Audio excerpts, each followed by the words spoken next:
Don't forget to subscribe for more shocking true crime stories. Hit the bell so you never miss an episode. Maplewood Lane looked like every other suburban street in the city. Manicured lawns, white picket fences, and the gentle hum of sprinklers filled the air each morning. Behind the uniform facades, however, stories simmered. Some ordinary, some secret, and some, like this one, destined to end in blood. Karen Miller had lived on Maplewood Lane for nearly a decade. At 38, she was the quintessential suburban wife. PTA meetings, book clubs, and Pilates on Thursdays. Her husband, David, worked long hours as a financial analyst downtown. Their marriage, once passionate, had faded into routine.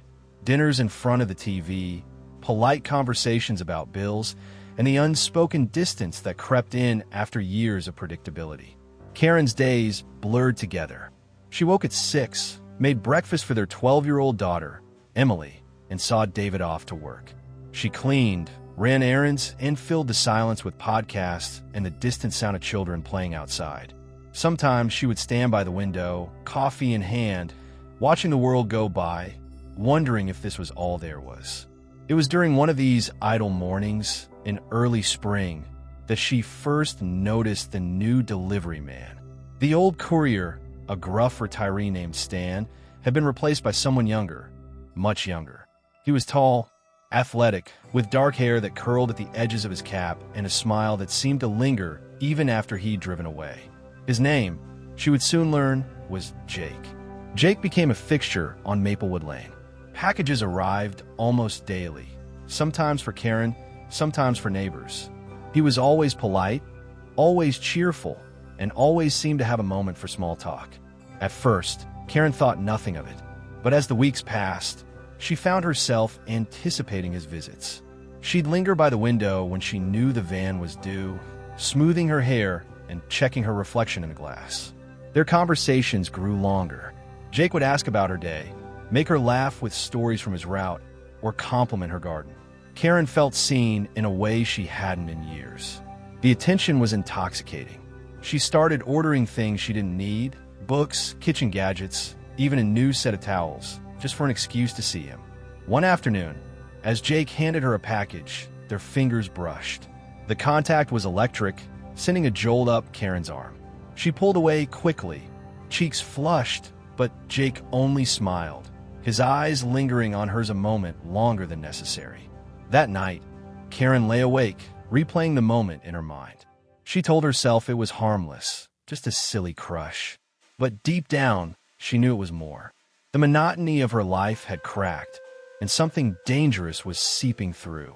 Across the street, Mrs. Henderson watched from her porch, her gaze sharp behind thick glasses. Maplewood Lane had its secrets, and she had a talent for uncovering them. As spring turned to summer, Karen's obsession grew.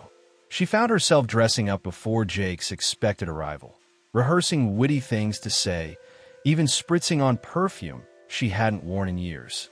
Her phone filled with tracking notifications, each one a small thrill. David noticed the change. He commented on her good mood, the packages piling up, the way she seemed distracted during dinner. Karen brushed off his concerns, blaming online shopping deals and the stress of PDA planning. But the truth was, Karen was falling, fast and hard, for a man she barely knew. And on Maplewood Lane, nothing stayed secret for long. The days grew warmer, and Maplewood Lane buzzed with the familiar rituals of suburban summer. Lawnmowers hummed, children played hopscotch on the sidewalks, and the scent of barbecue drifted from backyard to backyard. But beneath the surface, new currents of gossip began to swirl, currents that Karen, lost in her own world, barely noticed. Jake's deliveries became the highlight of Karen's day. Their conversations, once polite and brief, now lingered on the porch. Sometimes, Jake would lean against the railing, telling stories about his college days or sharing jokes that made Karen laugh until she wiped tears from her eyes. She found herself confiding in him about her frustrations, her dreams, and the loneliness that haunted her in the quiet hours after sunset. Jake listened. He seemed genuinely interested, never rushing her, never glancing at his phone. Karen felt seen, cherished even, in a way she hadn't since her early days with David. The line between harmless flirtation and something more began to blur. Mrs. Henderson, ever vigilant from her perch across the street, noticed the change. She watched as Jake lingered at the Miller house longer than anywhere else. She saw Karen's laughter, the way she touched her hair, the glances that lasted a beat too long. Whispers began to ripple through the neighborhood, first in hushed conversations at the mailbox, then in not-so-subtle glances at the grocery store. David, meanwhile, grew increasingly uneasy. He couldn't pinpoint what was wrong, but he sensed a shift in Karen. She was distracted, quick to anger, and spent more time than ever on her phone. Packages arrived almost daily, and when he asked about them, Karen brushed him off with a laugh. One evening, as David took out the trash, he caught a glimpse of Karen and Jake on the porch. They stood close, too close. David's stomach twisted. That night, he lay awake, staring at the ceiling, doubts gnawing at him. Was he imagining things? Was Karen unhappy? He resolved to keep a closer eye on things. Karen, for her part, was oblivious to the growing storm. She floated through her days in a haze of anticipation, counting down the minutes until Jake's next visit. She started writing in a journal again, pouring her feelings onto the page, feelings she couldn't admit to anyone, not even herself. One afternoon, as Jake handed her a package, their hands lingered a moment too long. The air between them crackled with unspoken tension. Jake's eyes searched hers, and for a moment, the world fell away. "I wish things were different," he murmured. Karen's heart pounded. "Me too," she whispered. A car door slammed across the street, snapping them back to reality. Mrs. Henderson stood on her porch, watching, her expression unreadable. Inside, Karen pressed the package to her chest, her mind racing. She knew she was playing with fire, but she couldn't stop. The excitement, the danger, it was intoxicating. But on Maplewood Lane, secrets never stayed hidden for long. The whispers were growing louder, and soon, someone would get burned. Summer deepened, and the days on Maplewood Lane stretched long and golden. Yet for Karen, each hour without Jake felt heavy and slow. She found herself inventing errands, volunteering for extra PDA duties, anything to fill the silence that now pressed in on her when she was alone. Her journal pages filled with confessions she would never dare speak aloud. Jake's visits became more frequent and less professional. Sometimes he'd arrive at odd hours, claiming a missed delivery or a special request. They'd share iced tea on the porch, their knees brushing under the table, or stand too close in the shadowy entryway. The tension between them was electric, both thrilling and terrifying. One humid afternoon, as thunderheads gathered on the horizon, Jake arrived with a small package. Karen's heart leapt as she opened the door. This time, Jake didn't hand her the box right away. Instead, he lingered, eyes searching hers. "Can I come in for a minute?" he asked, voice low. Karen hesitated, glancing over her shoulder. Emily was at a friend's house, David still at work. The house was quiet. She nodded, stepping aside. Inside, the air was thick with anticipation. Jake set the package on the kitchen counter, but didn't move away.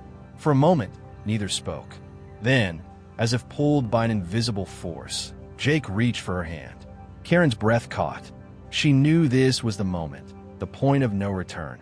Their kiss was tentative at first, then hungry, desperate. Karen's mind spun with guilt and exhilaration. When they finally pulled apart, Jake pressed his forehead to hers. "I think about you all the time," he whispered. Karen's response was a soft, trembling laugh. "Me too." They parted quickly when the sound of a car engine drifted in from the street. Jake slipped out the back door, leaving Karen breathless and shaken. She pressed her hands to her cheeks, trying to steady herself. What had she done? That evening, David arrived home early. He found Karen distracted, her eyes distant. He tried to talk about Emily's school, about work, about anything, but Karen's answers were short, her mind elsewhere. David's worry deepened. He tried to reach for her hand across the dinner table, but she pulled away, claiming she was tired. Later, as Karen showered, David noticed her phone buzzing on the counter. He hesitated, then picked it up. A message flashed on the screen. "Can't stop thinking about you." David's world tilted. He set the phone down, heart pounding, and left the room without a word. Meanwhile, across the street, Mrs. Henderson watched as Jake's delivery van lingered at the Miller house longer than at any other. She made a note in her little black book, a habit she'd kept for years. She'd seen enough to know that trouble was brewing. The next day, David confronted Karen.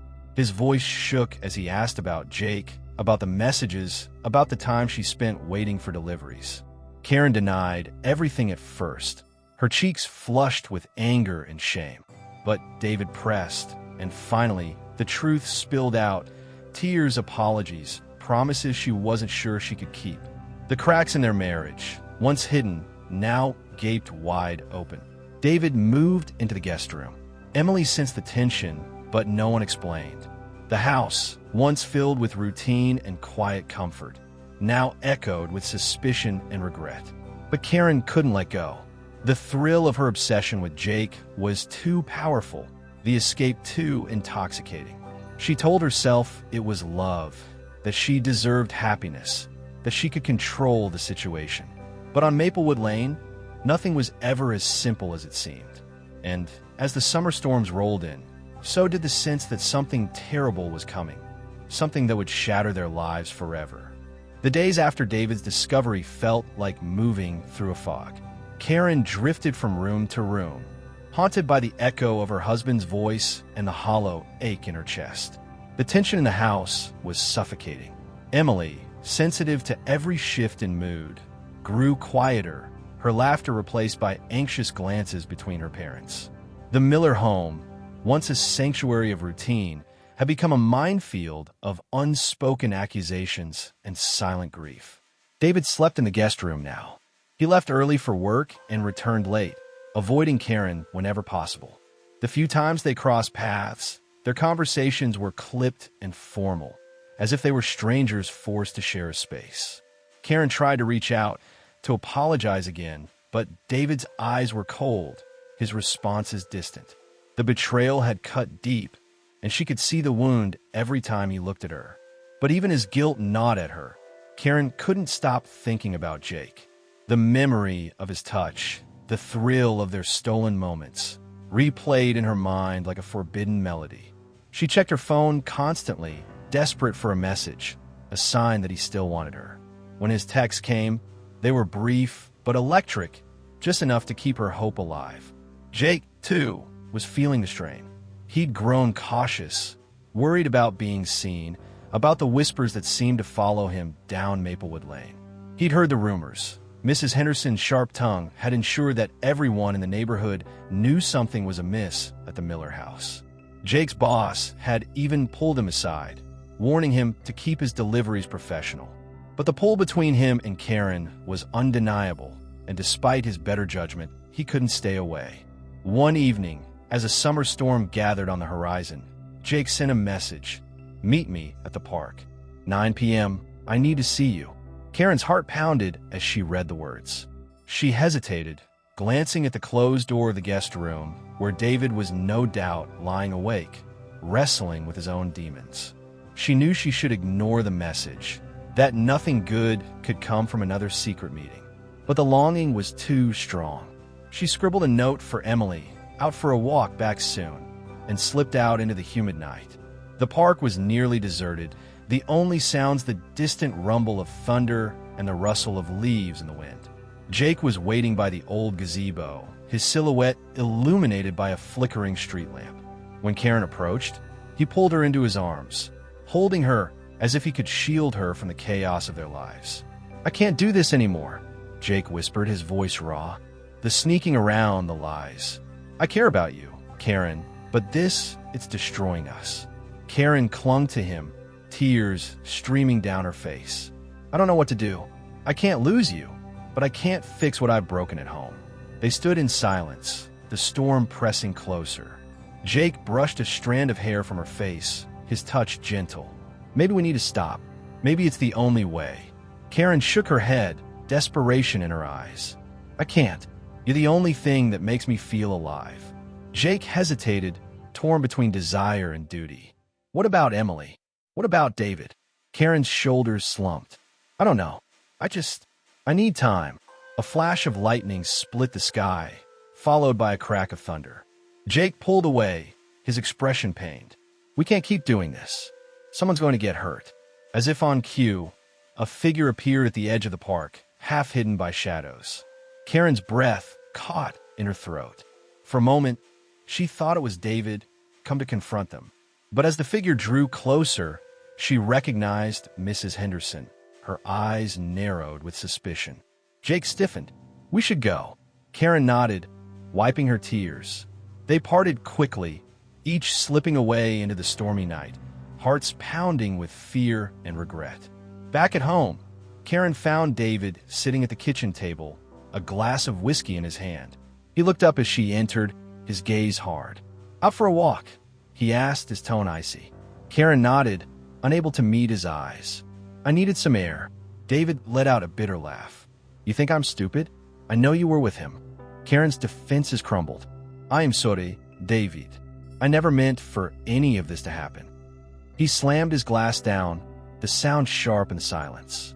"Well, it did, and now our daughter is caught in the middle." Karen's tears came in a rush. "I'm so sorry." David shook his head, his anger giving way to exhaustion. "I don't know what you want from me, Karen. I can't forgive you. Not now." He stood, leaving Karen alone in the kitchen, her sobs echoing in the empty house. The next day, the storm had passed, but the tension in the Miller home remained. Emily watched her parents with wide, anxious eyes, sensing that something terrible was about to happen. Karen went through the motions, making breakfast, packing lunches, pretending that everything was normal. But inside, she was unraveling. Jake's messages grew less frequent, his tone more distant. He was pulling away, and Karen felt the loss like a physical ache. She tried to focus on her family, to repair the damage she'd done, but the guilt and longing were too much to bear. One afternoon, as she sat alone in the living room, the doorbell rang. Karen's heart leapt, hoping it was Jake. But when she opened the door, she found Mrs. Henderson standing on the porch, her expression grave. "We need to talk," the older woman said, her voice low. Karen hesitated, then stepped aside to let her in. Mrs. Henderson sat on the edge of the sofa, her hands folded in her lap. "I've lived on this street a long time, Karen. I've seen a lot of things. But what's happening here, it's not just gossip. People are worried. About you, about your family." Karen bristled. "I appreciate your concern, but this is none of your business." Mrs. Henderson's gaze was unwavering. "Maybe not, but secrets have a way of coming out. And when they do, people get hurt."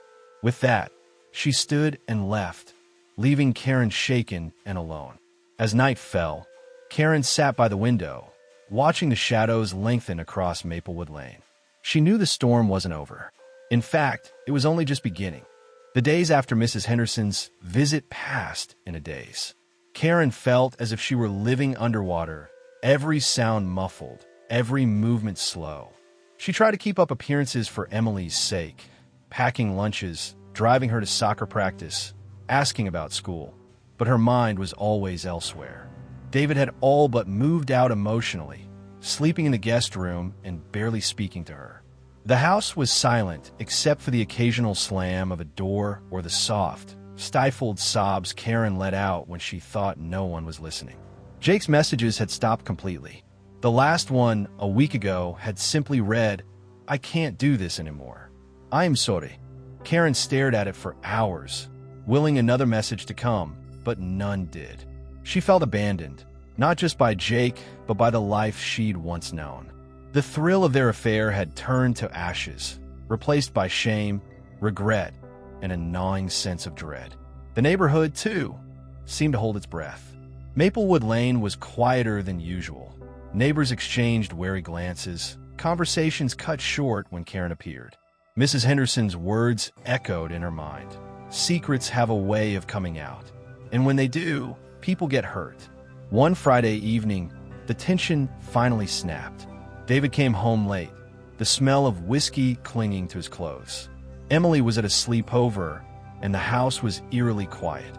Karen sat at the kitchen table, her hands wrapped around a mug of cold tea.